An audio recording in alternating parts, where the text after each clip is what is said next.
This is 10% luck, 20% skill, 15% concentrated power of will, 5% pleasure, 50% pain, and 100% reason to remember the name, said popular band Fort Minor.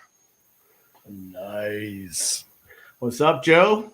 Oh, man, it's going to be an amazing evening. How are you doing? It is. I'm doing all right. Welcome to Industry Outlaws United, IOU for short. I'm your host, Brandon E. Brooks. The man with the India escape plan in the other box is Joe Ridgely. What's new, Joe, with the network? Man, we got a lot of stuff going on, but unfortunately, we can't disclose all that much yet. We do know that on Tuesday night, Gabe is going to have Dan Yeager from Texas Chainsaw Massacre 3D on. That should be exciting. Cool. Very cool. The one with Alexandra Daddario. Oh, yeah. Very cool. Very cool. Thank you, Tim, for already tuning in, buddy. Appreciate it. Yeah, there he is. So anything else on the IE front? We had a cool meeting last night with some of the gang. Cool meeting last night. We got John Wayne joining us, JW, and he's going to be doing a new show. We're going to have news about that coming up very soon, and he's going to help produce and hang out with everybody. Awesome. JW is a cool cat. Yeah, I enjoyed the meeting last night.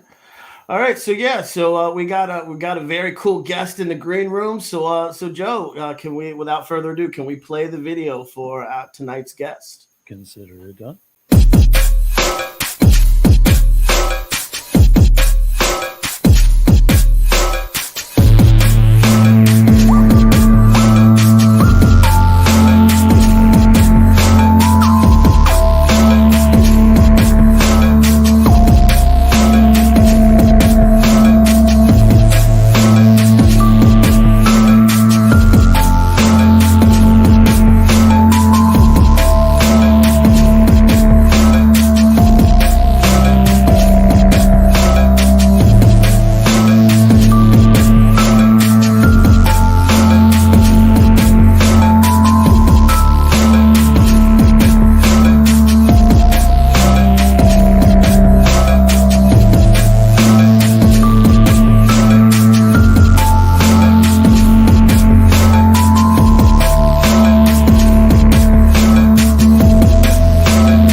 Makes me want to go back the past 20 years and watch every martial arts movie I can right now.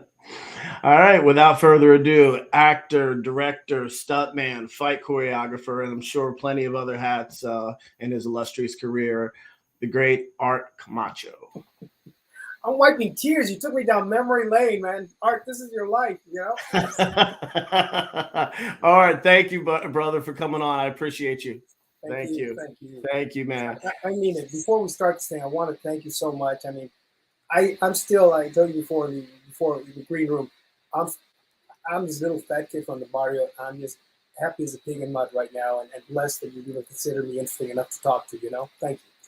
Thank you. Thank you, man. Like, I have so much respect from you for your career, and just for you just being a cool dude that always showed me respect. So, like I said, we haven't seen each other in a long time, so it's just great to see your face. So I always start off just like with the humble beginnings of everybody. You just mentioned coming a kid from the barrio. So tell us about where you were born. Was low income, middle income? A little bit about your family structure and and then we'll get into some of the other questions about your career.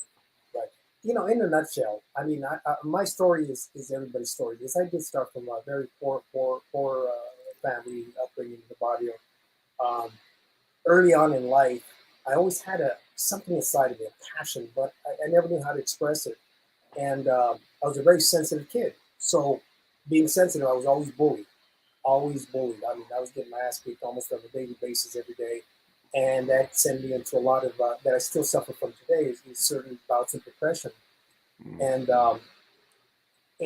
my only escape was comic books and then Bruce Lee and all that fantasy world, because that was the only solace that I had, because I came from, you know, my parents were both, not alcoholics, but they used to get drunk. So whatever you consider that.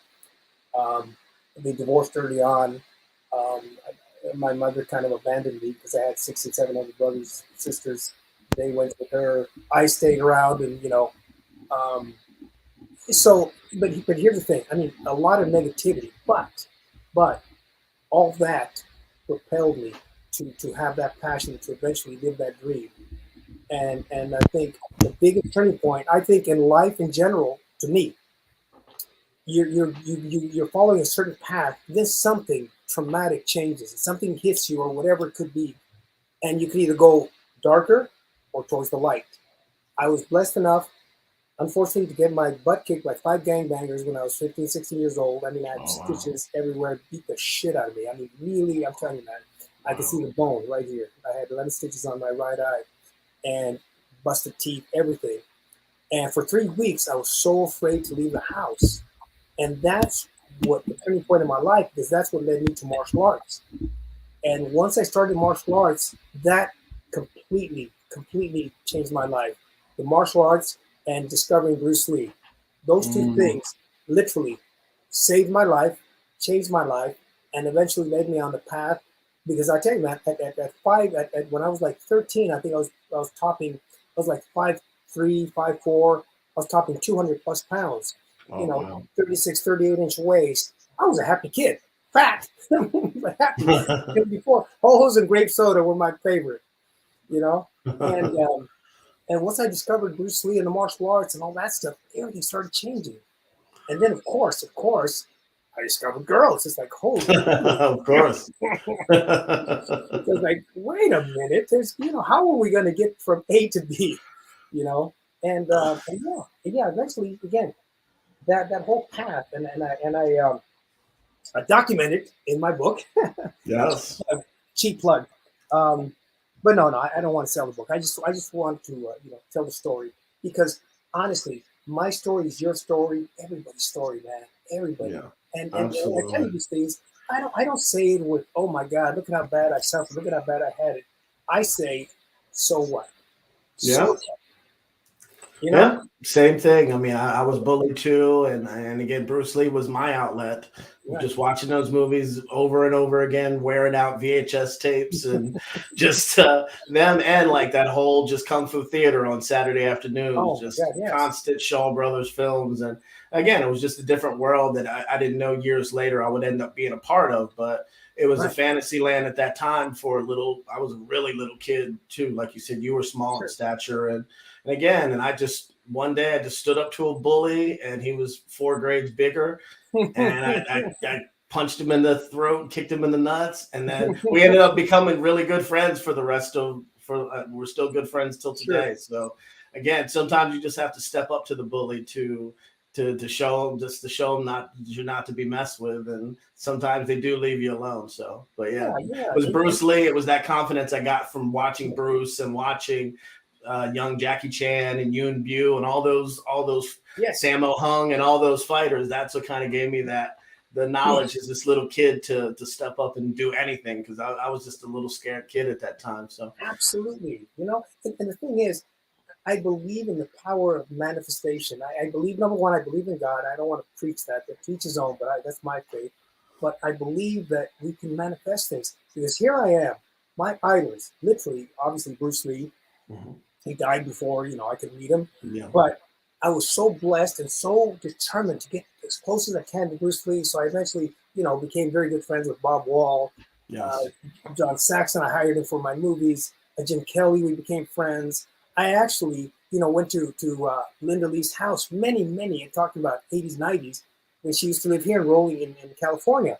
And here I am. One of the highlights of my life was sitting there having tea with Bruce Lee's wife with these cups that somebody had given her from Way of the Dragon. Oh, She was right there. And then we walked into the room where she stored most of his books, and he had his little placard, his handwritten placard that said "Walk On." And my God, it was like, wow, mind blown. Like that's, oh my gosh. I thought it was an honor to meet some of them, but that's a memory that'll last forever for you. That's amazing. And here's the thing. Then to top that off, if you could top that off, we traveled to New York to do a Bruce Lee tribute to with his mother, who taught me how to use chopsticks. Grace Lee taught me how to use chopsticks. Oh, wow. We went to a Chinese restaurant, and here I am, a stupid Mexican. I don't know what the hell those things are. And I was getting a fork, and she took the fork out of my hand and put those two sticks. And so wow. I'm telling you, brother, how effing cool is that? It's like that's beyond cool. So martial arts. So what did you study when you first got a taste of it in your early days? The funny thing is, the first thing I did was Japanese karate. I lasted 3 months. And again, this was prior to me getting beat up. But my first experience, I think I was like 13, 14. My father put me in martial arts because he wanted this fat little kid to, do something, get the hell out of the house. But I was so terrible, so bad, so just, I didn't want to do it, come on. And the instructor actually told my father in a nice way, you know what? After about 3 months, he says, your son really doesn't want to be here. He's not cut out for the martial arts. So he just, so to save him money. So I quit. Came back, tried Taekwondo, same thing. I lasted a few months, just wasn't into it. It wasn't until finally that, when I got my butt kicked, that I had the motivation. I'll be honest with you, after I got beat up, it took me like 3 weeks to really lose the fear of leaving the house. I was so scared. But that fear turned into so much rage. It was building up, and I wanted to do something. And I started training with different people who in their backyards. And eventually that led me to meet my sifu, my mentor, my father, Eric Lee. Another great man. Yes. Oh my God, he took me under his wing, and just at first, I was training, and then I didn't have enough money to keep paying for lessons, and he saw me didn't come to class, and he calls me up. He goes, "All right, how come you're not coming?" I was embarrassed. I said, "I don't have any money." Sifu said he scolded my ass, dragged my ass into the dojo, and just took me on, and it's been an amazing journey. And then I had spent some time with Daniel Santos at the Kali Academy, which is another dream for me. It's like amazing. Another legend. Another legend. And then here's a side note of that is that during that period of time, I was volunteering with this mobile there was a museum for Bruce Lee in Hollywood at the time, called the World of Bruce Lee, and I was volunteering because I'm just, again, Bruce Lee freak. They had Bruce Lee's nunchucks. They used an Enter the Dragon there, and they had one of the original Game of Death suits, the one with Kareem Abdul-Jabbar's footprint on it. Oh, and nice. And it wasn't until the last couple of years that I was able to fess up, because one day we were doing this traveling kind of mobile display, and we were taking those displays, Bruce Lee's Game of Death yellow suit, the nunchucks, everything to different places and displaying them. So one night they said, "Well, take it home and just bring it straight to the auditorium." So I took it home, and I was sitting there in my bedroom just watching those things. They're in a box, sitting there, And, okay, and I'll fess up, man. I put it on. I put the damn thing on, that damn yellow suit, man. It was, Bruce Lee's a small guy, and I'm this fat guy, so the sleeves are up to here, and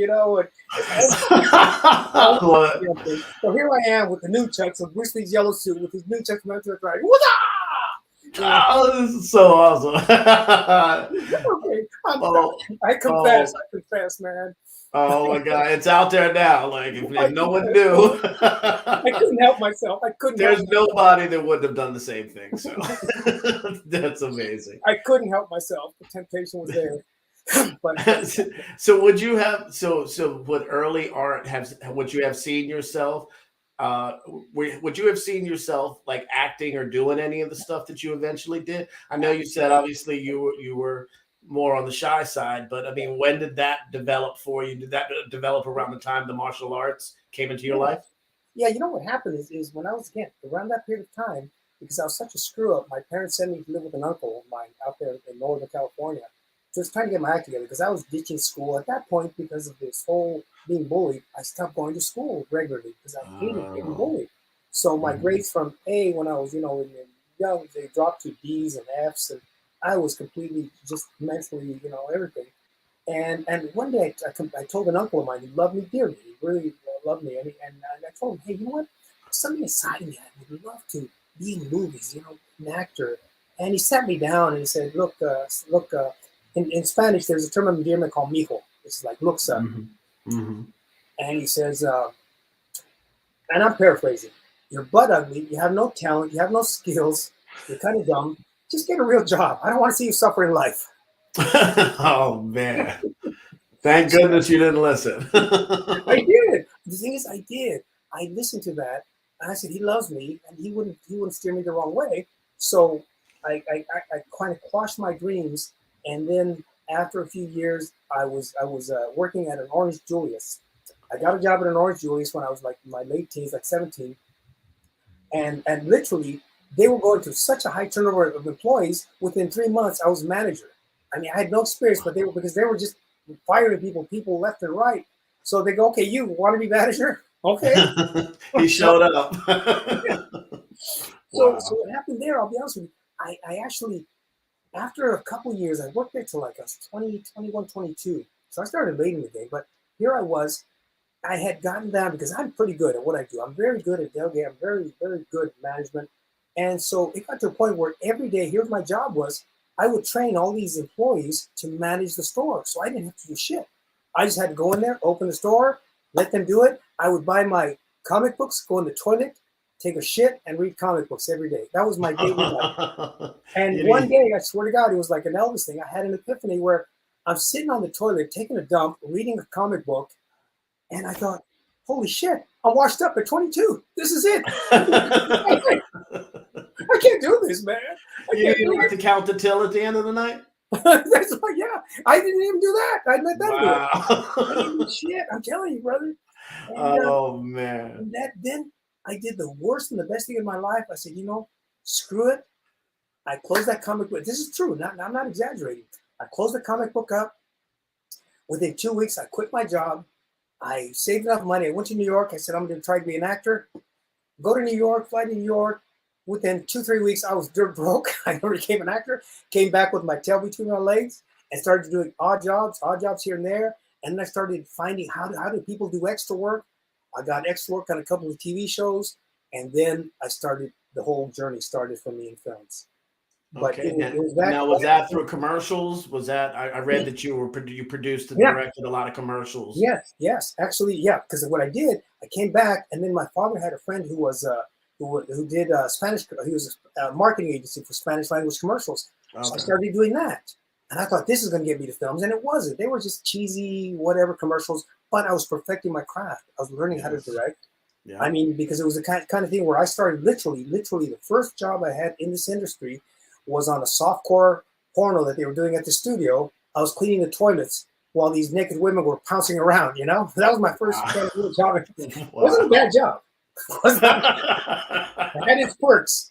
It had its perks. And so from washing toilets on a porno to eventually producing, directing, writing commercials, Spanish commercials. Learned trial by error because I'm a high school dropout. Because I dropped out at 16, I couldn't take it, and then from there, that's when I started doing the extra work. And I remember it was like remember the A-Team. Oh yeah. I was an extra on that, and just seeing Dirk Benedict and Mr. T is like wow, George Papard. Yeah. Yes, Wow. Wow. yes, I loved it. And That's awesome. still, every time I was getting close, but not closer. Then I think I did extra work for about 6 months. And then out of the blue, one day I go on this set. It was called Steel Justice. And that had a lot of stunt guys on there. And Eric Lee happened to be one of them. Because by that point, I had stopped training with him for a while because I was doing too much traveling. Mm-hmm. And he says, hey, Art, what are you doing here? I go, yeah, Steve, I'm doing extra work. He goes, no, screw that. Come over here. Just hang out with the stunt guys. And so little by little, he started bringing me into his films. And then that's what started the real journey when I started doing stunts and films, and just again, like yourself, just learning by trial and error, trial and error, trial and error, and little by little, you know. And in that same company, PM Entertainment in the '90s was kind of the women. They were like they were the glowing globus of that time for those action films, like yes. all of those. Yes, I was doing minimum for about 3 or 4 years, 12, 13 projects a year with them. I was movies, TV, stunts. Joseph Murphy, I owe him my career to this day. The M and PM Entertainment. Actually, I just saw him probably about a month ago. From time to time, we go out to lunch or go hiking. The guy, I love him to death. I would take a bullet for him. I mean, this guy gave me my first film for an action film, which was Ring of Fire with Don Wilson. Well, no, actually, my second film. But he gave me my SAG card. He gave me my first choreography gig, and he gave me my first directing gig. Oh, wow. And my first writing gig. That was The Power Within? Was that The Power Within was my first one that I actually directed. And give an idea of the way the numbers were then. They're totally different now. But we had a budget at the time. It's like $700,000 to do it. We came in $50,000 under, and then I think they grossed close to $2 million on that film. Oh, wow. Yeah. So T.J. Roberts was a young star at that time. Yeah, I remember. Yeah. He went on from there, went on to do Saban, the Last Rider. But I'm telling you, brother, I've been so blessed that God has taken me through a lot, but it's always taken me to a positive place where I kind of grow. And every time, and here's the thing in my life, every time I think, okay, you've reached a limit and this is as far as you're going to go, I end up in Russia directing a historical film. Then I think, okay, this is as far as you're going to go. Then a Ray calls me to do my own talk show, Then it's like, it's not, I'm manifesting it, but it's not me. It's God and these powers and whatever you want to call it. Because every time I think I reach a peak and I think, okay, I'm washed up, it comes up, Mr. Ridgely, question? Yes, actually I do. So if I heard you correctly, like you were 22 years old around then, and you were on the West Coast. Yes. You chose to go to the East Coast to get a career. Usually people are doing the opposite, going from the East Coast to the West Coast. What made you do that? I don't know. I read there's this theater and all this stuff. I was a terrible actor. So it's like, what the hell was I thinking? I didn't know how to do anything. I'm telling you, I'm from the barrio. I had no contacts, no hookups, nobody in the industry. And I would have thought that there would be more in California than New York at that time. Yeah. True. Yeah. Now you tell me. So did you face any? I mean, obviously, as a Latino, did you face any prejudices as once you started getting into producing, directing, and as an actor, we always face those rooms casting wise. But I mean, we're gonna move forward, obviously, and talk about some specific projects, but. That's one of the key questions that I asked the people of color that are on the stage. Like, did you face any of that along the way? Like jobs that you went out for that might have went a different direction, possibly for that purpose? No, you know what? My biggest thing, to be honest with you, and early on when I started in this industry, finally getting a foothold in it, I wanted to, for lack of a better word, bring my people up with me. I really wanted to open doors for Latinos.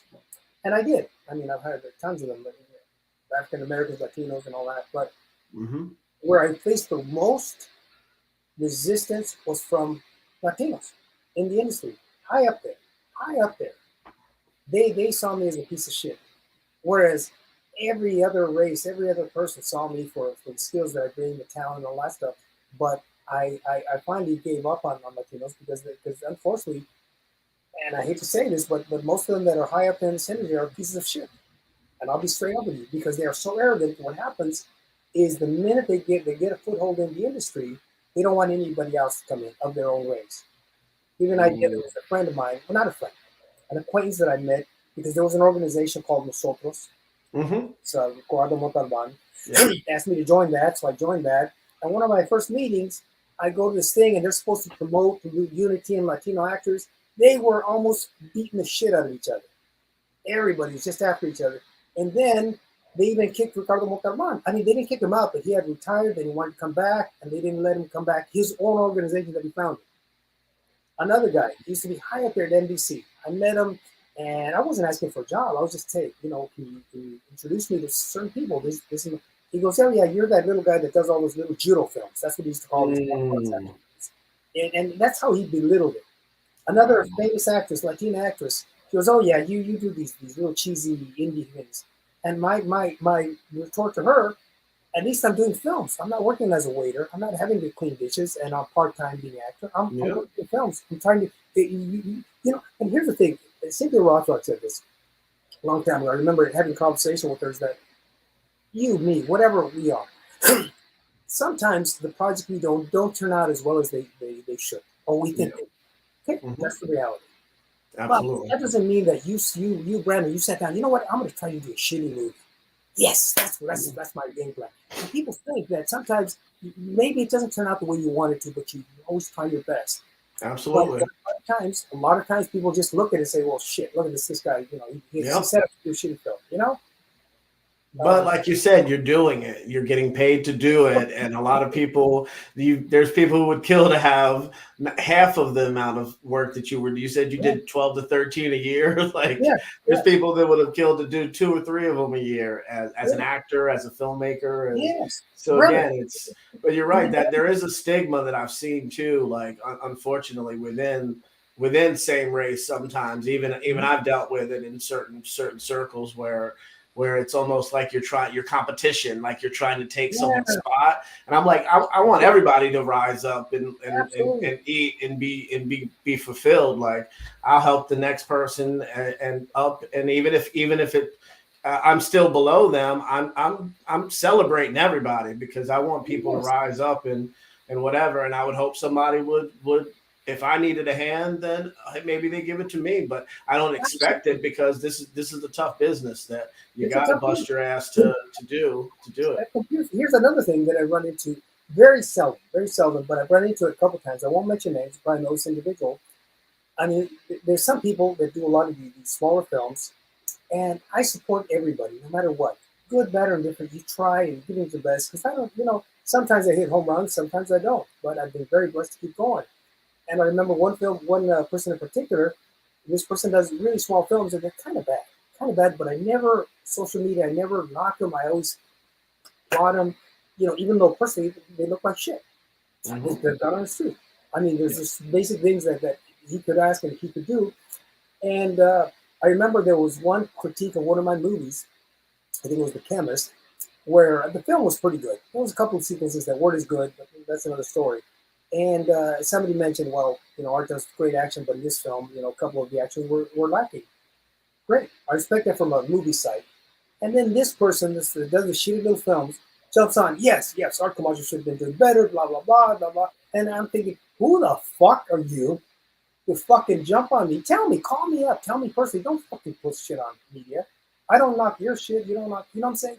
So then I'm blocking him everywhere else, and then all these friends who know him, they say, hey, Art, this guy's wanting to wondering why you're blocking him. It's like, I'm not blocking him. I mean, you criticize me. I can take criticism. But tell me, don't fucking put me down. Yeah. Especially if you're coming from where you're coming from. Exactly. I never do. You're never going to see me badmouth anybody because I respect everybody who does films. But gosh darn it, man, use common sense. There is absolutely. All right, we got a question from Jeff Leanbach. Imagine what could be accomplished if everyone could lose the jealousy and lift each other up. Yes, my brother. It's so true. It's so true. Because we all have. Brandon, question to you. When you do your films, what do you do physically on your films? You shoot them? I direct, produce. I don't. If it's a documentary style, I may shoot, but I kind of leave the cinematography to professionals. But pretty much everything else I've done throughout the course of my career just to learn it. What's that? Have you edited films? Have you done? Yeah, actually have. Yeah, I've actually dabbled in Final Cut and Premiere, and so it's just again a little bit of everything, just so I have the knowledge of it. But here's the point: you have much more skills than I will ever have in my lifetime. I don't know how to shoot. I don't know how to edit. I don't know anything technical. Oh, really? I don't know anything. Do you write? Yes, I do write. And that's because I showed myself how to write. My first one I did on a Word document, that was murderous. But I just had to learn. But beyond that, anything technical, I admire the shit out of you. I admire the shit out of like Robert Parham, you know, Bobby Samuels, all these people, my brothers, I love them to death. But and here's the thing. And that's why I say I'm blessed, because I don't have that much talent, but I have more blessings than I do talent. And that's what's kept me going in this industry. Because I'm serious, I cannot lift the guy could. I mean, Yeah.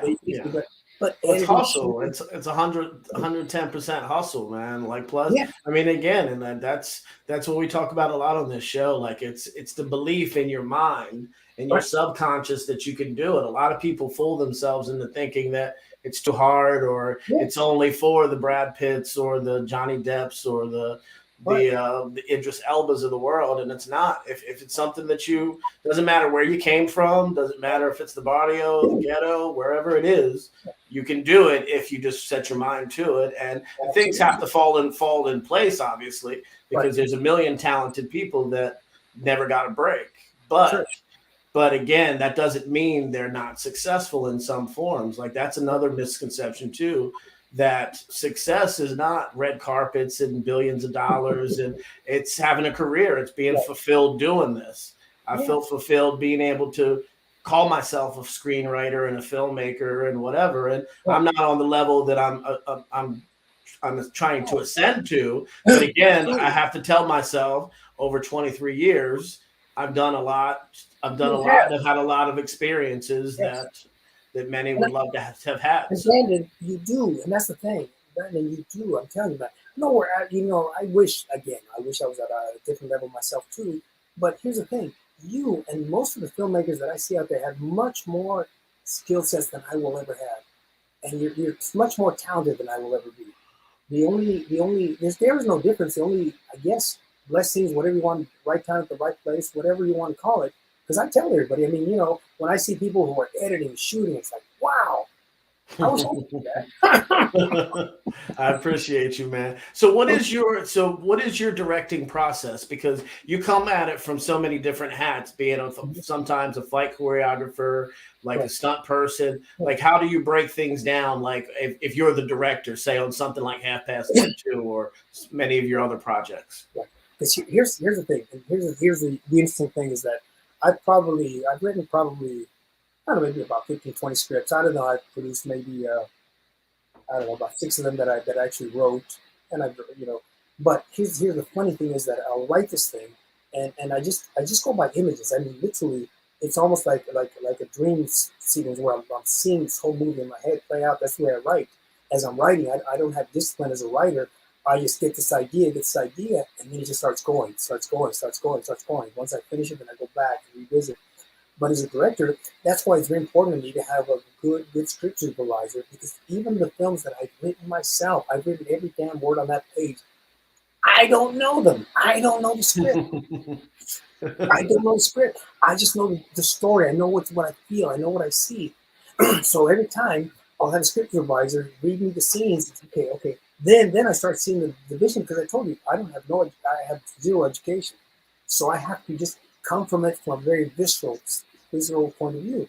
And then I ask myself, okay, where are we going? Where are we coming? What I understand the characters, I know that 100%, but I don't Yeah. know the script. I don't know the dialogue, and so I'm discovering it as I'm watching it, as I'm seeing the actors portray it. Oh, okay. You know, and Gotcha. and uh, and it's just a visceral thing. Like when I choreograph, to me, and I keep telling everybody, like the other day I had to train somebody for this film that I'm doing. I'm telling them, number one, she's a martial artist, and I said, get that shit out of your head. This is a dance. We're going to be dancing. That's all we're going to be doing. We're going to be dancing. The minute you start fighting, you're going to hurt yourself, hurt somebody. We're dancing, dancing. Mhm. And again, this is for me. This choreographed, close to 100 films, Yeah. hundreds of fights, and. And the way I approach the fight action, number one, I internalize everything. Okay, today we went to a tech scout. That's where I was today. And then again, the script. Okay, the characters. Who are the characters? Where are we at? And once I internalize it, I start seeing the picture in my head. And then visually it starts happening like a dance movement. Like literally, it's dance in my head. And that's the way every scene is to me. That it has to have a feel. It has to have a beat. It has to have its own rhythm. And that's what I approach it, because I really, as a matter of fact, one thing I'm going to do now, I'm going to take one of those master classes with like Ron Howard or directing. I want to see, Oh, yeah. what their points of view are, see what real directors do, you know? Absolutely. You know, and especially again, when I directed this film in Russia, it was a completely Russian language. There was a Oh, few okay. scenes in English, but it was Russian language. I don't know shit about Russian language, but what I immersed myself so much that literally toward the end of the shoot, it was like 3 months, I was able to almost communicate. Oh, And the way I wow. would do it is I'd see the emotions on the screen. I'd have the English script here, the Russian script here, my translator here, and they gave me a translator obviously. And so I'm watching the scene, and I could almost Yeah. literally, you can almost hear what they're saying with their emotions because they were Yeah. really actors. And Emotions are universal, no matter yeah, what language. So absolutely. absolutely. Absolutely. And that's the process. I internalize the movie. So what I normally do is I'll go through all the prep process, and then I always ask when I get it. Most of the time, I've only a few times when I haven't been. I just vegetate for a couple of days prior to the shoot, and I just forget about everything. Go to the beach, biking, whatever it is, just clear my head. And as the vision comes to me, God gives me the vision, and then I'm just ready. I'm ready. As a matter of fact, the funny thing was, my first film, The Power Within, the first shot we did was at Griffith Park over here, very iconic park in LA. And one of the things the producers of this PM Entertainment, their rule was, I don't give a shit what you do, but you don't do more than 3 takes because we were filming those days. It wasn't video; it was film. It cost money. Yeah. Yeah. So 3 takes. So about the first shot of the first movie I did, number one, I hit so much traffic, so I was late. So it's like shit. So I'm talking, okay, put the camera here, and I'm trying, I get there, and it was a complicated scene. The guy walking downstairs and different things are popping in, and the timing has to be just right. Take one, no good. Take two, no good. The DP, the police are looking at the art, and then take three. It's like, oh shit, I still didn't get it. I said, I need it. I need this. I need. And I was so intimidated. I thought, okay, I'm gonna get fired my first day directing. And the producer came to me and said, you know what, Art? Let's change the number. Let's change the letter of the scene, so that way it looked like you're doing a different scene. So my first shot in my first movie that I directed took 7 takes, but when that happened, brother, I got to tell you, it was almost like an epiphany. It came together so perfect, and then something overcame me spiritually. That all of a sudden the vision came to me, that the blockage left me. Because it was like a block, a mental block, and then it left me, and it's like, okay. Then it was like such a fluid thing, man. It's hard to describe. It was the most spiritual. It makes me emotional just thinking about the way when these visions come together, when these scenes come together from the fight perspective or from directing. I'm telling you, man, it gets me emotional. It's so powerful. That's dope, man. That's dope. So Recoil is one of my faves of yours. Yeah. Like, 'cause I've been a lifelong Gary Daniels admirer. Yeah, His stuff all the way from the beginning, back with Firepower, which I know you were involved with as well. Yeah. But tell me a little bit about that one, because there's a lot of crazy stunts in that one. Like, crazy. Number one, I'll tell you a little short backstory is that Joseph Murray I'd done Power Within and Little Bigfoot 2. And Joseph Murray said, okay, Art, let's do another film. This time it's going to be a bigger action film. So it's like $2 million budget. and he says, okay, just come up with a story. Here's how stupid I am. I forgot completely. A week goes by because he said, you will have a meet next week. Pitch me your story, and then we'll do the movie. And I wake up that morning, and I'm thinking, there's something I got to do. It happens to me now. I'm fucking stupid. It's like, something I got, holy shit, I forgot to come up with a story idea, and I have a meeting in 2 hours. So I swear to God, Brandon, I'm in the shower. Okay, there's a guy, there's a gun. Okay, he shoots. I swear to God, between the shower and the meeting, by the time I got to the meeting, I had the story for Recoil. And they ate it up too, right? They ate it up. It's perfect. That's amazing. And that one was challenging because literally we had 3 units running simultaneously. Spiro Rosados, who does all the Fast and Furious, he's the one that directed most of that big ass action. He was the second unit director and stunt coordinator. And then I was directing a lot of the close-ups, a lot of the pieces inside the bank, the blow-ups and all that stuff. But the car stuff, I credit completely Spiro. I told him what I wanted to do. But in that one, when I say 3 units, give an idea. And Recoil, if you remember the film, there was a scene sort of like Heat where there's a robbery inside the bank, there's a shootout outside simultaneously. So I'm shooting inside the bank. I'm running outside, directing the explosion, cars popping, go back inside the bank, shooting the people stealing. I was running back and forth, and Spiro what is doing all the cars are chasing each other left and right. It was just crazy, and and specifically, I think like 3 days into it, I had to fire my first AD and my second AD, and those are important people Oh yeah, because the guy was absolutely. being very abusive. I remember he was very arrogant, and I kept telling him, hey, you know what? I'm high strung, but you can't abuse people. I will never attack people personally, and that's what he used to do. So one day we're shooting, and I told you I'm directing 2 units of stopping traffic, which intermittent traffic control, ITC they call it over here. And let's say, for instance, we block off a complete street. In side streets, we could only block it for 90 seconds at a time because of the traffic flow. And that day we were shooting outside. I'm shooting cars exploding. I'm shooting inside shooting. And the makeup girl comes up to me. She's on tears. She's gonna quit. And she's a very sweet girl.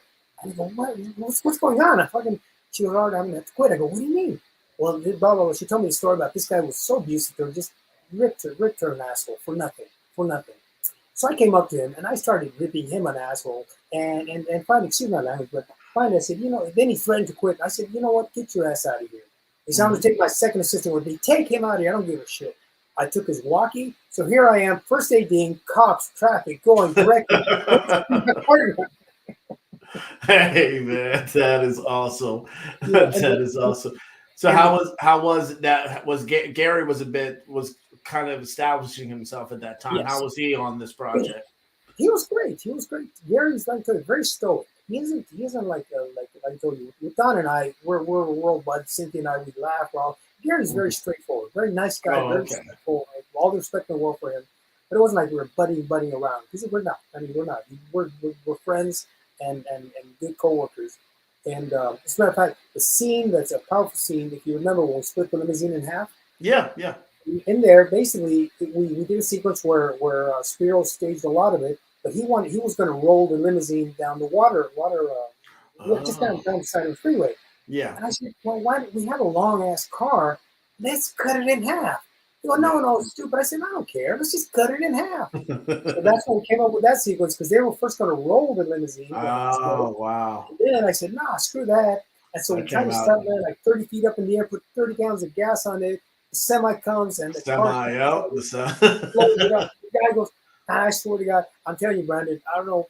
It's still to this day when you hear the metal crashing and a guy going in the air, you see fire. I'm like, oh God, please. That is as impressive as a stunt as you'll see, and even some of the bigger budget movies. I saw it probably a few months ago again, and right. I remembered it, but I mean that whole sequence is just is amazing. Yeah, it's fantastic. So moving forward a little bit. So how did Half Past Dead come to you? This was at the time when and kind of near the tail end of the Steven Seagal thing, and you have to share with us like your experience of working with him. So two things. Number one, Half Past Dead came to me, and I think I don't want to. I think several things happened. They had a director who brought the project to them with Steven Seagal attached. That's why Sony funded it. And they called me first because they said, "Hey, Art, we want to basically hire you, to coordinate with the Russians because it was shot in Germany. So we had a German stunt coordinator and all that stuff. And so I go with the meeting with the director, nicest guy, but sometimes you don't click. Sometimes doesn't matter. Not that he's a bad guy, but just didn't click. He wanted a different style. He wanted more Hong Kong style. And I said, I've done some, but I said, you're right. Because he said, we're going to be with Donnie Yen. And all that. I said, I'm the one saying, Donnie Yen, come on. I'll carry his water for him, Yeah. And so they met with all these people because they didn't click. So then, fast forward, I get a call from the producers. They go, Art, we hired Yin Yang from Hong Kong. He did all the Jet Li stuff. And then we have a stunt coordinator in Germany that's going to help us. But we still want you on the film. I said, wait a minute. You have a director. You have a fight coordinator. You have a stunt coordinator. What am I missing here? And that was during the 9/11, right after 9/11 when it all happened. Yeah. And Sony had, I guess, some money tied up in Germany at the time. I don't know the behind the scenes thing, but basically they wanted to shoot it over there. And so at the end of the day, they offered me a really good sum to go down there and kind of not oversee, but kind of oversee all the action. in the Yeah. film, the action coordinator, kind of oversees stunt coordinator, fight choreography. And you were a character in it as well, right? I remember. Yeah, yes. Yeah. And the character happened because they believe it or not, this is the weird thing about it. Over there is they had one black stuntman who was good doubling Morris Chestnut. And Oh, okay. right before he was supposed to shoot, he ended up breaking his jaw in a previous film, so they didn't have no black stuntman there. So what they did, they created another character to throw me in there because they need a character, but they also got Jin Young's assistants to shave their heads, and they were in blackface. Oh man, That was crazy. It's like, wait a minute, what's wrong with this picture? Wow. What's wrong with this picture? But here's what happened at first. To be honest with you, the only thing Steven Seagal is I had met him socially years before. I go to Germany and I see him as we're walking down the street. So I just went up to him and I go, hey, here's the thing. I never called him Steven or Bud or like that because we weren't that relationship. I always called him Sensei because I respect him a lot, what he did on screen and as a martial artist. So I went up to him and I go to shake his hand, and these two big bodyguards are like almost like pulling their guns, like, who the hell is this Mexican? And Steve goes, no, it's okay, it's art. We hug, we talk. And with me, my relationship, I got along with him well. Okay. Because I told you, I never thought we were buddies, because we weren't. We're friends, we're acquaintances, and he treated me as an equal. I treated him as a sensei, and that's one thing that helped us, And then if you remember that one, there's some wire work in there, and again, I was playing a lot with wire work there, and I remember when I was doing some of the rehearsals, we'd have the student stunt double who was brilliant. I think it was from Poland, stuntman from Poland, brilliant guy, sweet gentleman, talented. We have him on cable and we're swinging because when you do cables, it's not a start, right? And I needed precise shots, and one day by accident, they swung him, and I had the camera here. All of a sudden, this guided missile is coming straight towards the camera. Big guy. And I had moved the camera at the last minute. I said, this ain't going to work. We can't have Steven on there just kind of hit and miss. And so Steven, when he came to the set, he needed to make a phone call. So I didn't want to get him off the harness because the harness is hard to get on and off. It takes time, and time's ticking. And so what happened on that sequence itself, I'm thinking, how are we going to do this? Because I can't have Steven swinging for an hour. He's not going to do it. There's no way in hell. And he's making a call. Try to picture this in your head. It's visual. He's on the phone, on cables, and so the pressure isn't on his body. I had a German guy underneath him holding his ass up, All of a sudden I'm looking at that shot, so it's almost like decadent. It's like you're on a phone call, guy holding you up, holding you by the ass, right? And then I said, that's it. They go, what are you talking about? That's it. So I said, give me some beanies, black gloves. And so what I did, so I could have my precision shots, my close to Steven Seagal on cables, I literally put him in a harness that we use for window cleaners. So it's a soft padding, so it's very comfortable. And I had these guys be underneath him running in, running out, running in, running out. Steven's right there, and it looked, I cannot see this. It was perfect. And the stunt coordinator comes in and says, what the hell is this stupid Mexican doing? What? You got Russians running, Germans running back and forth. That is awesome. So how did it come about that you ended up directing the sequel?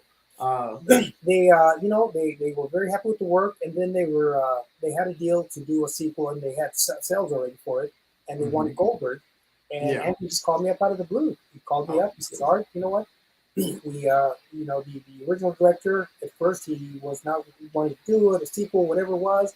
You were the first person we thought of, and it just so happened. It just I was just blessed. I got the call out of the blue, and here I was going to Goldberg's house and training with him and choreographing. And the fight, believe it or not, with Goldberg, and I had a little fight with him. Mm-hmm.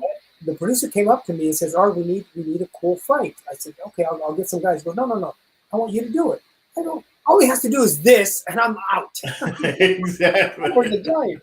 So he goes, "No, Art, you better. You're our Camacho. You're the legend. So I said, okay. So I figured, okay, a baton. That's when I call it training. So I said, a baton. I said, that's the only way I can stand 30 seconds with a big giant like that. Yeah. And literally, we had probably about 20 minutes to put it together. And Goldberg and I just boom. And we had probably about an hour, 45 minutes to an hour to shoot it. And so we went at it. We went at it. So the first takes, I just told over, you're a big boy, I'm a big boy. So one time he kicked me in one of the outtakes. One day I'll show it to you. I think I have it somewhere. I literally, it's almost comical because it's almost like somebody pulled me because you see me just go up and out of frame. I'm landing on cement. No ratchet needed. No ratchet needed. And really quick, in the sequence, I'm blocking his kicks. And towards the end of the sequence, he grabs my arm, and then I'm just kicking him right here, kicking him repeatedly. End of sequence, we do it 5, 6, 7, 10 takes, done. The next day, I kid you not, I'm like aching. My whole body is aching, and I'm working, the next day. And so I'm taking a shower. All of a sudden, I raise my hands and purple, both sides from here to here. Purple, black, both sides, right? He's a monster. I come to the set. I'm messed up. I'm dragging, but I see him, so I say, "Fuck this!" I get out of the car. I'm chipper. And hey, hey, what's up, Goldberg? He goes, "Hey, Art, what's up, man?" He hugs me, and we both stare at each other for a second, and then he peels up his shirt, purple and black, where I was kicking him. Purple. And then he rolled out my sleeves, and then finally, okay, I'm not that macho.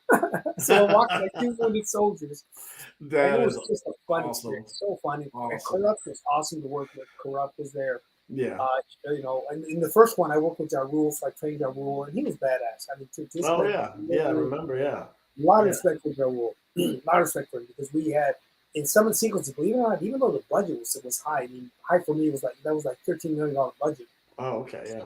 But because of the circumstances, they only gave me like an hour and a half to shoot the original half-past dead to shoot Ja Rule's fight, and that's a big fight in the film to them. Yeah.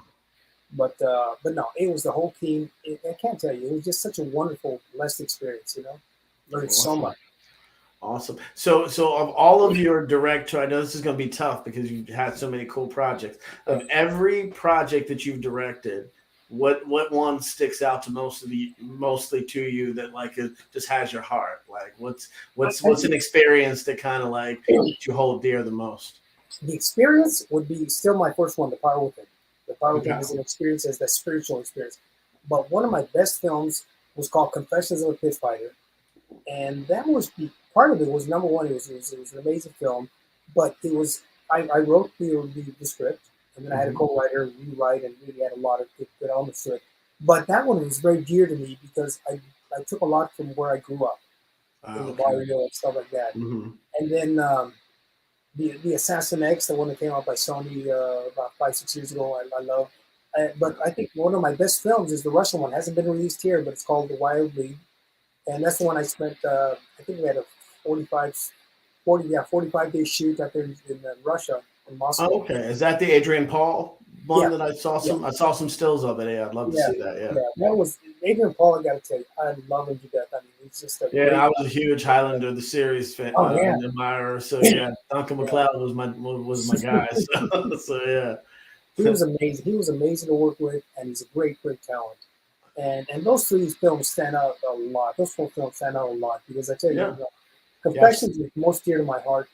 Power Within was the beginning of this amazing journey, and then the Russia one was the last one. And I got the one I'm coming up. It's another one called Ruthless. It's a little bit like Man on Fire, taken kind of feel to it. We'll shoot that next. Awesome.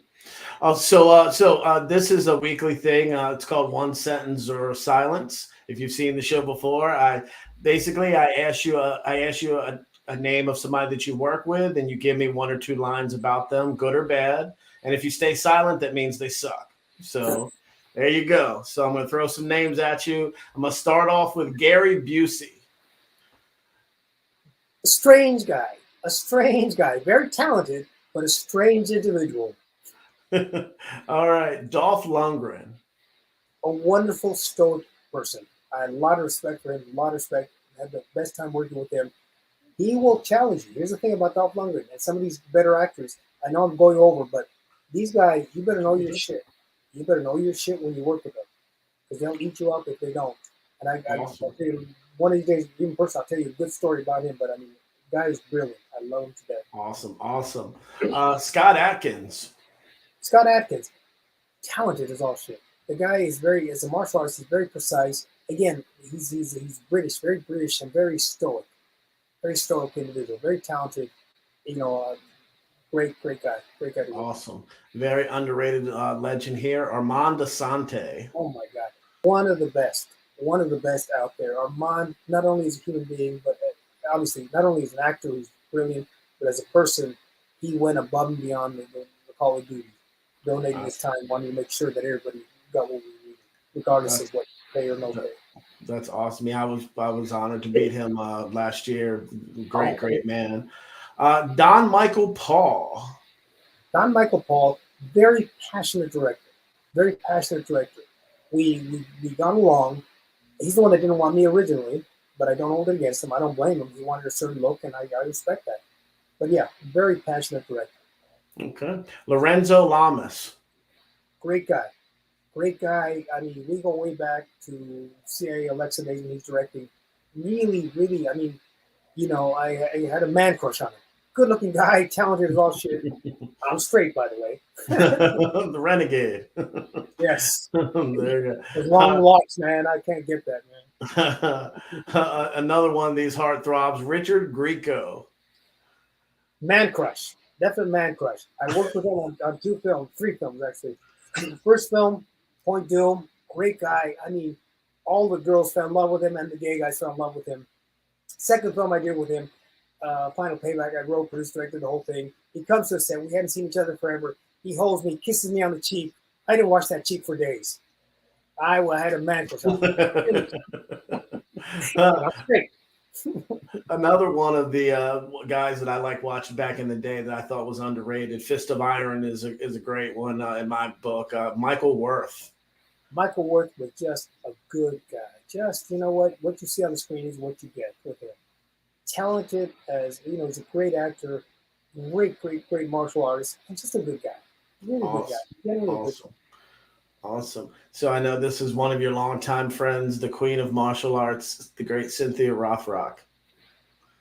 I had the biggest crush on her, and I still do. But she's such a sweet person because she's such a beautiful person inside and out, and but she carries herself around like just anybody, like your best friend. You know what I'm saying? Mm-hmm. There are some people, guys and girls, that are kind of stuck up about it. They know they're good looking, they know they're this, and they carry that aura. Cynthia is the farthest from that. She's such a beautiful woman and sweet. I love her to death.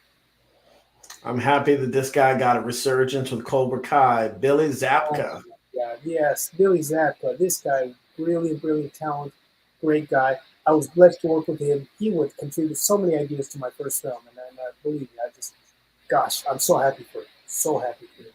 Awesome. All right, and finally, the Ultimate Warrior. The biggest boy, like the biggest 8-year-old I ever knew. He was amazing. Did you ever hear? Do you remember the Munsters? Yeah. Show? Yep. Remember Herman Munster? Yep. Oh, yeah, Fred Gwynn. Yeah. Yep. That was the Ultimate Warrior. He had the Fred Gwynn laugh, and he was just a big kid. A big kid. He actually flew me out to train him a little bit in movie fighting. The guy had so much strength and so much power, and just talented as all hell. Again, in her later years, I started seeing some of the videos he put out that were kind of negative. But with him, he was great. I loved him. I loved working with him. I loved knowing him. Awesome. Firepower. I dig Firepower. Like that's one of those guilty pleasures. Chad McQueen, Gary Daniels, Warrior. Exactly. There you go, man. Like Firepower. Rest in power, Warrior. Yes. So man, good to hear that. Rest in power, bro. Yes. He was great to me. Yeah. Awesome. Mr. Ridgely. Yes, I have one as well. The lovely Max Wassa actually is here. Wow. Oh my God. Anybody want to read that? So much respect for art. Thank you, Brandon, for bringing us this. Thank you, Max. Thank you, and thank you for your amazing talent as well. Thank you. Thank you for watching. So much respect for Max. Max, I love it. That's awesome. That's awesome. That's great for the show. Awesome. So move on. You got through it. There was no silence there. So, which I didn't think so, brother, because I mean, You're such a good dude. But yeah, that was great to hear about Warrior, because I know the last few years there was a lot of negativity, but I have heard a lot of good stories from a lot of pro wrestlers that I've been privileged to work with from earlier days. So it's always good to get the positives with the negatives too. So that's why even with Seagal, like there's a lot of negativity, but again, somebody always has a different side of the coin. So and it's cool to hear that from you. And Steven showed me a lot of respect. And I showed him the equals. I never called him Steven. I call him Sensei because I do respect him. I respect him. Just like my Sifu 7 o'clocks, Guru, Daniel-san. I mean, I respect so many people in this industry. And again, I'm throwing it back at you. I respect the shit out of you, Brandon, what you're doing. And I really do. Really do. Thank you for everything you're doing for the industry. I appreciate you, brother. Brother, you have much more talent than I will ever have. I'm just very blessed in certain areas, but beyond that, I'm telling you, man. All right, man. We got to do something together one of these days. Definitely. I'll be here for you. I'll carry your coffee, brother. Absolutely, man. So tell us a little bit about your stunt work that you did on Banshee, because that was a show that I caught a little bit later, but it was a wild, crazy show that I really enjoyed with a lot of violent, like I wasn't expecting it to be as crazy as it was, but how was that experience for you? You know, on that one, actually, believe it or not, the stunt coordinator on that one, he did me a favor because I hardly did anything on that show, but his name's Marcus Young. I gave him a career. When I say I gave him a career, I mean I gave him a career. He went to one of my seminars and went to another one, and then I started training him, and then I started putting him in movies. 17 movies later, he started getting SAG cards, started moving up, and so I introduced him. I brought him into that, and I'm very happy he did the G.I. Joe. But yeah, that one there's not much. I mean, I was just there because he was helping out. Gotcha. And it was good, very good. So tell us about how this came about with the El Rey Network and the Camacho Experiment. Was this something that you worked out with Robert Rodriguez, or is this Camacho Experiment? There it is, man. Yeah, I love it, man. I've watched all of it so far. So yeah, tell us how this all came to fruition, because this is something I love. I mean, I love the episodes because you're interactive. You're showing you training, like showing techniques in the ring with different people, and it's very cool for the audience that might not be aware of the Camacho Experiment. Go out there and check it out where you can find it. But tell us about how this came to fruition. What happened is this was during COVID, the height of COVID, and production was stopped all around. And so what happened is that they had a deal with I think it was Univision, where they were going to do a certain amount of shows. So I think they had 6 shows in a block. For ours was one of them that they wanted to do. So Skip Chasen, who was a great human being, great martial artist too, martial arts guy, great supporter of the Martial Arts Museum, producer at El Rey. He called Michael Matsuda, who's the founder of the museum, and myself. He says, "Hey, I have an opportunity," because Skip and I have known for years. And we'd always been trying to see, hey, is there anything I can do with El Rey? What can we do? Because you're Camacho, you'd be a perfect fit. And so finally, he came up with this idea, let's do a talk show. And he says, give me a pitch. So we're thinking of these pitches. And at first, I thought he wanted me to direct and produce and all that stuff. Mm-hmm. It wasn't until when we started talking more that he wanted me to host it. And at first, I'm very self-conscious. I said, I ain't going to host it. I'm not a host. What the hell? What am I going to do? This ugly mug on film? Are you nuts? And Michael Matsuda talked me into it, and at first it was going to be like a generic talk show, like straightforward, okay, Zoom like, because again, at that time some of the shows they were doing Zooms, and I said, you know what, I can't do Zoom. I mean, not that this is a great medium because we're doing it, but I wanted to. If I do a talk show, I said, if we're going to do it for El Rey, let's get interactive. So I called my friends up. I called Don, said, guys, how do you feel? I'm cool. I'm healthy. I'll respect you if you can't do it. They go, no, Benny, everybody came. Come on, let's do it. I say, because what I want to do is something a little different, because what's going to separate me from the others is the funness of it, the physical, the content. Yeah. The stuff with Benny Urquidez, they're actually showing you some of the, that's great, And that's exactly what I wanted to do. And so we did the pitch, and we were kind of the last kids on the block, because they one by one, executive producers were accepting the other shows, and we were on hold. And so finally, I thought, what's not going to happen, which is fine. I called Skip up and said, Skip, I really appreciate you trying for it, brother. Things happen great. It's Hollywood. Next thing you know, it gives the green light, and I'm on with lawyers, producers. It's like, holy shit, this is real shit now. Now I better deliver. So that's what it was. And so so one of my other partners, Bill Gottlieb, it just so happened again. It sounds bad, but thanks to COVID, I got some people from Disney, from Jim Henson. I mean, I got some really top-notch people in the post-production process, animators who came this close to doing the Lion King, the live version. These are the guys who were doing my graphics and my effects and my titles. Mm-hmm. And then I called my buddies up, those Lonely Boys, which is a band, Grammy Award-winning band. I said, hey guys, I love this song, "Rule the World." And again, everybody said, you're not going to get the song. They want too much money. I said, but they're buddies of mine. They go, yeah, right. They're buddies of yours. Next thing you know, I give them a contract. I go, here's the contract. We got their song, and we're going to use it. Nice. And everything, it was one of those things that just started coming together.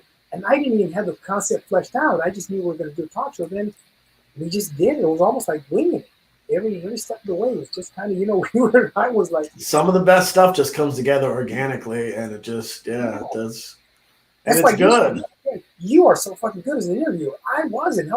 I couldn't even remember my effing own name. I was like, I didn't introduce the show. This is the Camacho Experience. No, it's the Camacho Experiment. The Camacho Hi, this is what am I supposed to say? Who am I? Cue cards, please. It's true. I had damn cue cards for my own name. That is.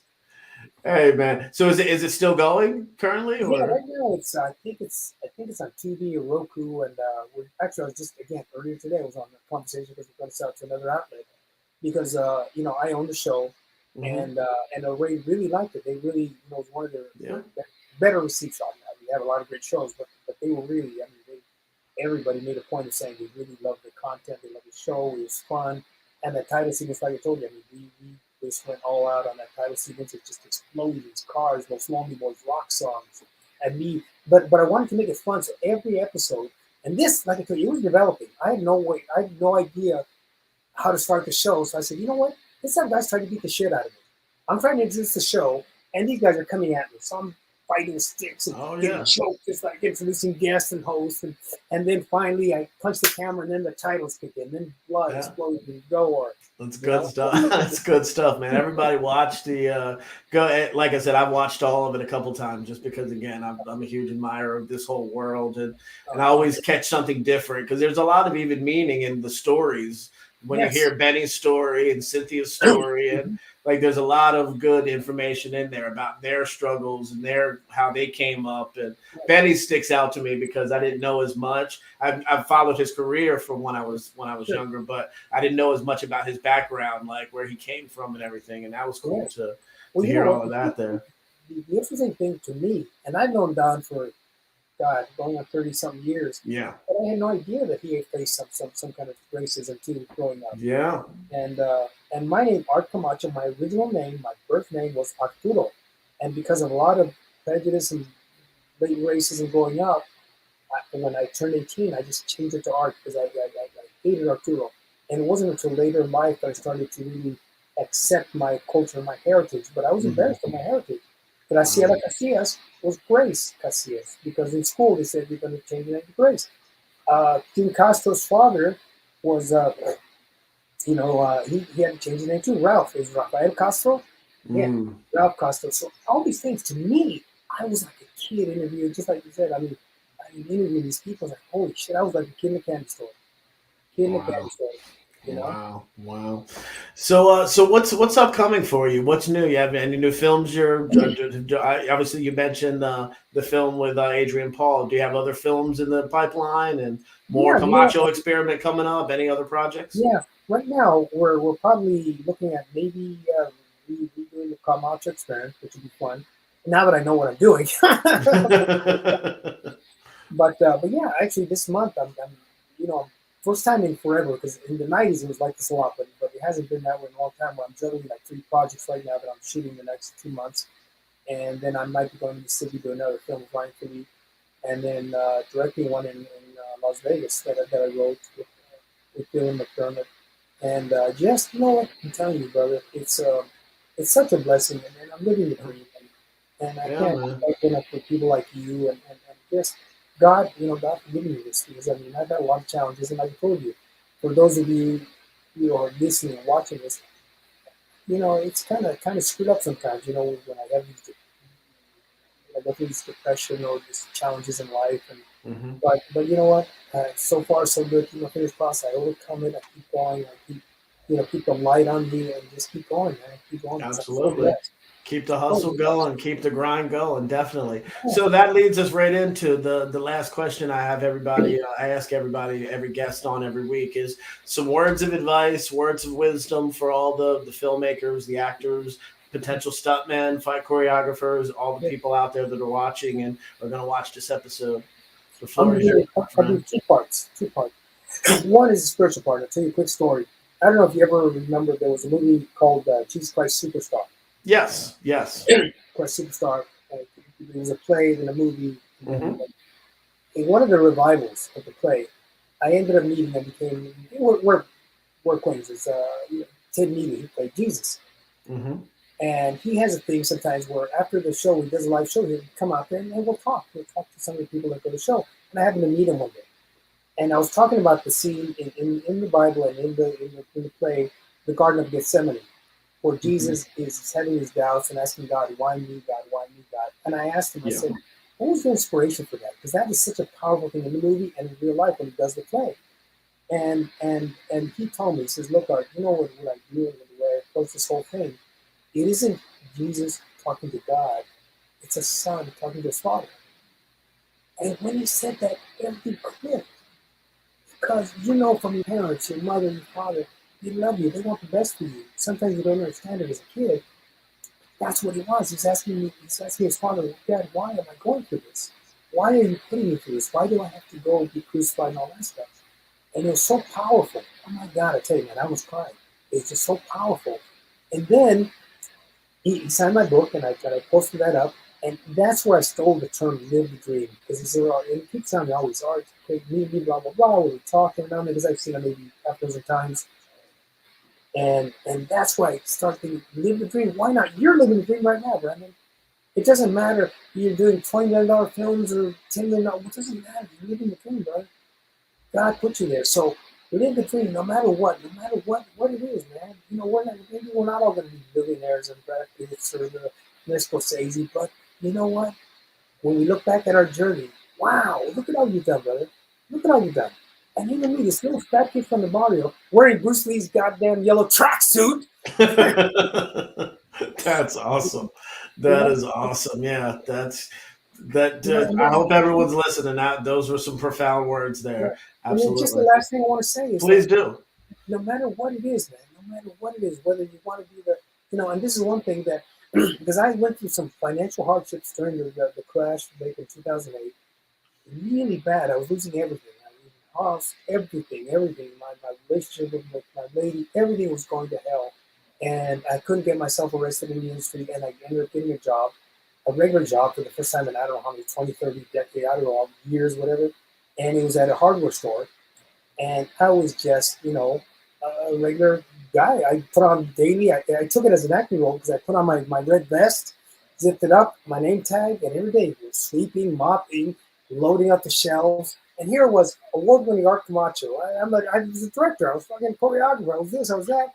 And here I am, rock bottom, working at a retail thing. Nothing wrong with that. I think it's all great. Hmm. And and part of me was still kind of embarrassed, humiliated, because here I was at the pinnacle in certain areas, and here I had to go all the way rock bottom. But I didn't know I hit rock bottom until the manager, who found out what I did. Somebody said, "Hey, you look kind of familiar." I was playing it off. No, no, no. They Googled the name, and then they found out what I was doing. And so this manager, she hated me. She always, for whatever reason, and hated me even more. And so one day she says, "Okay, you're going to be on bathroom duty." I said, okay, no problem. So I go in there in the men's restroom with the clock and everything else, and there's human shit on the walls. Human shit all over the walls. Oh. And at first I thought, okay, this is it. This is no way in hell I'm Art Camacho. And then I had that epiphany that God gave me. Then I started laughing. I said, that's right. I'm Art Camacho, fucking award-winning director, cleaning human toilets off walls. How fucking cool is that? Human shit off the walls. How cool is that? How cool is that? I'm rock bottom. I'm cleaning goddamn human shit off the walls. And I appreciated God for bringing me the humility. And God, and the truth is, this is not bullshit. Within weeks, all of a sudden, I started getting calls again. All of a sudden, everything started going, and I never looked back since then. But I needed that humility at that point in time. Yep. You humbled yourself, Oh my God, yes, Yep. yes. And at first it was arrogance. It was arrogance, and then it was like, okay, I can do this. I can do this. I got this. But that's the thing. No matter what it is, we're going to face stages. We're going to hit rock bottom. It's going to be humiliating, whatever it is. But God is, at least in my life, keep going. Keep going. Go the distance. Don't quit. Just go the distance. Make your dream. Again, live your dream. This kid from the barrio, I had a biography. I've been directing films in Russia and in Germany. I had my own talk show. I have 100+ films. I mean, I have 30-year career. How cool is that? This high school fat kid dropout who loves, grape soda and ho-hos, It's Twinkies, pretty freaking cool, brother. It's pretty freaking cool, and you should be proud of yourself. I'm proud of you, dude. And I'm proud to know you. I'm proud that you came on the show tonight and shared your wisdom over your career. We definitely have to have you back because I want to talk more. I do want you, before Mr. Ridgely comes up to ask you about your socials, I want you to plug your book. It's a filmmaker's journey, correct? Like, is that? Yeah, yeah. You know what? We're actually, I'm trying to come up with second edition right now, but it's There you Filmmaker go. Stuntman, Camacho. You can actually, you can order from me or you can go from Amazon. And it's basically, you know what? It's called a filmmaker's journey because at the end, I tell you how to make films, stuff like that. But more importantly, it's my journey because a lot of people, and the only reason I wrote it, number one, I didn't want to write it. But the only reason I did it, Michael Matsuda, again, my brother, my friend from the Martial Arts Museum, he interviewed me for a podcast. He got the transcript. He said, "This is your book. You're going to do this book." And I said, "No way, no how." He did it. But the only reason I did it, because it's not a money, I'm not doing it for the money, but I did it because I used to get approached by people thinking, wow, look at this. I mean, they see the sunrise, they see this, they see me at these events, they see me in movies, all this shit. They think, oh, wow, I can never do that, but I'd love to. I said, why can't you? Exactly. It's inspiring. Yeah. Yeah. I want to tell people, I'm this fat kid from the barrio. I'm stupid. I mean, I don't know. Like I told you, Brandon, you have more skill sets than I will ever have in my lifetime. And I'm telling you, everybody, most people out there do. So if I can do it, anybody can do it. But the thing that I have is that I get my ass kicked. And I've got my ass kicked a lot. But I cry and I get depressed and I go through all the emotional things, but I've been able to get back up. And I keep getting back up, put the gloves back on, and let's go back into the fight. Absolutely. That's all it is. Stay humble. Stay humble. Mr. Ridgely, please. Oh, absolutely. Mr. Camacho, can you tell our audience where they can find you on social media and follow up on your projects, please? Yeah, absolutely. Yeah. Official Art Camacho on Instagram. And on Facebook, it's just Art Camacho. You'll see the goofy guy with the sunglasses. That's this. And seriously, and again, I want to stress again that I'm not that successful. I've just been very blessed. And, again, just don't give up. Don't give up. And I tell you from my personal experience, I came from a broken home, abandoned, and a broken family, and all this stuff, and bullied and everything else. But the thing, I just kept getting back up. I kept being stubborn, keep getting back up, and manifest that. Believe in yourself. Believe in the passion that God puts in. Whatever you believe is. I believe in God, but you don't have to. Whatever it is, believe in your spirit, and you can, and you will. You will. I promise you that. I promise you that. There's no doubt. This is not. It's. You don't believe is the wrong word. Know in your spirit that this is what you're here for. This is your destiny. So go live the dream. Go live the dream. Art Camacho on Facebook or official Art Camacho on Instagram. And God bless. God bless. This has been a wonderful experience. And I'm still in the kid in the candy store. I mean, I don't know why you guys are interested in talking to me, but it's kind of cool. Well, absolutely. Mr. Camacho, where can they find your book? That's on Amazon. You can go on Amazon, A Filmmaker's Journey, Art Camacho. A Filmmaker's Journey. Awesome. Well, Art, again, it was a blessing having you on, brother. I appreciate you. We got to do it again in the future. You, sir, are an outlaw. You've been your entire life just getting out of your circumstances and the hustle and the grind that you showed, that you spoke on tonight. And you are a success. You're a legend, my friend. And when I met you probably 20 years ago or whatever, I knew it then, and I know it even more now because, again, just hearing how humble you are with the story that you just shared, just told our audience that as well. So again, I'm proud to call you a friend, and hopefully, like I said, we can at some point work together. So again, thank you so much for coming on the Indie Escape Network tonight and my show, because I appreciate it. Yeah, absolute honor. Thank you very much. The last thing is guys, here's the thing. Part of the whole thing is you got to be willing to put in the work. Got to be willing to put in the work. Eat, sleep, and breathe. Eat, sleep, and breathe. I sacrificed a lot of relationships and finances, everything else, because I wanted to follow my dream. And that's the biggest thing that most people, they want to see the nice, they want to be stars. I don't want to be a star. I want to be a working filmmaker. That's exactly my dream as well, to just be fulfilled and working and again, and I don't need the paparazzi or any of that. I just want to be content and fulfilled doing what I love to do, that I'm passionate about. So again, thank you so much, Art. Have a great weekend, and it was an honor having you on here, brother. Hopefully I'll see you soon. God bless you both. Thank you so much, Joe. Take care. Take care. Guys. Good night. What an amazing guy. Holy crap.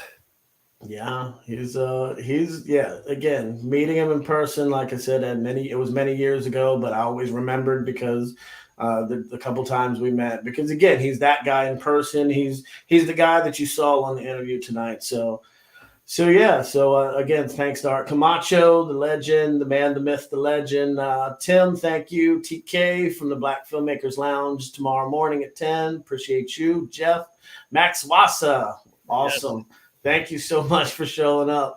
All of you guys, everybody else that's watching that might not have said anything, we appreciate you. Please like, subscribe, share the YouTube, the Facebook. We got a TikTok. I think we even have a Twitter now. Was that something that I caught wind of earlier? For the first time tonight. Not expecting too much from that, but hey, we're going to build that up. And we're going to start pushing it. So go look us up on Twitter as well, the Indie Escape Network. But yeah, this was another great show, great guest. So Joe, you're going to have some fun this week, correct?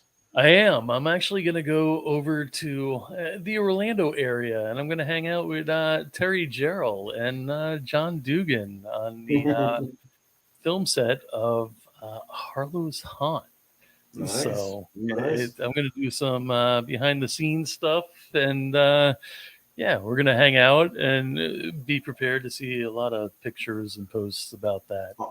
Awesome. Have a blast, man. Have a blast. Have fun. Drinking with Dugan coming soon, hopefully. I'm going to say it till it comes to life. So, well, technically there was already the first one, but we never posted it. So this may be the second one. Absolutely. All right, everybody. Again, thanks for everyone that watched. We appreciate you. Thanks again to the great Art Camacho for coming on. And again, believe in the power of yourself and the right others. That's from what Art said. That speaks volumes right there. That end quote. So everybody have a great weekend. Peace. Good night.